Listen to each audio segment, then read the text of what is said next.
Hey everybody, Doug Mark from LearningZen, back for the last section on training analysis. And we're talking about converting instructor-led training to online training. And we've looked at the training analysis and we looked at the audience analysis. The last step is going to be our task analysis. It's by far my favorite. There's some wonderful lessons when we start thinking about breaking things down at the task level. So we want to do the analysis on the processes and the tasks you're going to be training by breaking them into step-by-step chunks. And so what I love to do is use examples. Have you ever tried to teach somebody how to tie their shoes by writing out the instructions? This is a wonderful exercise we used to do in a training course that I used to teach. And then I would read people's instructions and I would get up there and I'd try to do exactly what they said. And it can be really powerful because you can see all the steps that you're missing. What if we thought a little bit about, making a peanut butter and jelly sandwich? Sounds like this should be a piece of cake, right?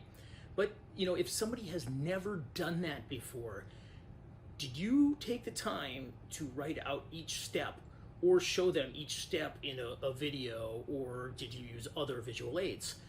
If I told you to make a peanut butter and jelly sandwich and I said, the first thing you want to do is pull out the ingredients we're going to work with and the plate that we're going to serve it on. So step one might be, pulling out the plate. But where do they pull out the plate from?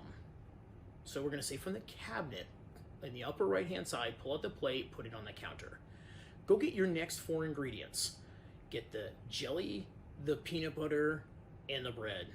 That's 3 ingredients.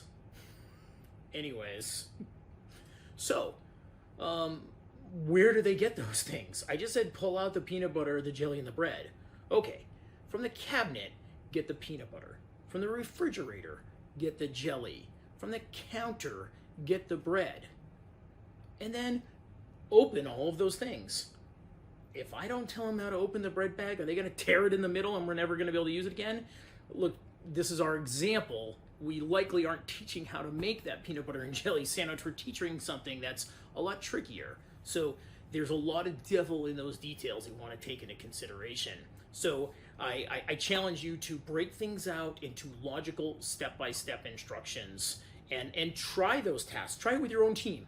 Have your team write out the instructions to tie your shoes, and then you as the instructor go follow their instructions explicitly and see if your shoe ends up tied at the end. I bet it doesn't. That's it for this section. We'll see you at the next.